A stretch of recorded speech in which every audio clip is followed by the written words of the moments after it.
বিগত 17 বছরে আমাদের অনেকেই রয়েছেন ভিতরে ভিতরে আওয়ামী লীগের সাথে একটা সমন্বয় রেখে তারা কিন্তু বিএনপির নাম ভাঙিয়ে চলেছেন এবং অনেকের সাথে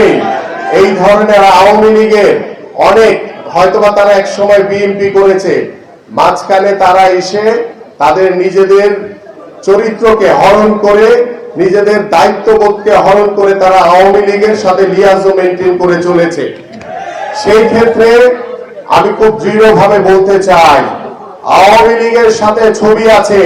তিনি যদি আমাদের আগের সদস্য হয়ে থাকেন তাকে নেওয়া যাবে না। কারণ আমরা ভালো লোক দরকার, আমাদের ভালো লোক যারা গত 17 বছরে ত্যাগ স্বীকার করেছেন,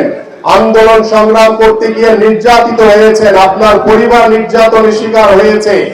আপনারা সেই দিকে মনোযোগী হবে এবং কোন বিএনপির হাত ধরে কোন নব্য বিএনপি হয়ে যারা আওয়ামী লীগের নামধারী ছিল তারা যাতে ভুলেও কোন সদস্য ফর্ম পূরণ করতে না পারে।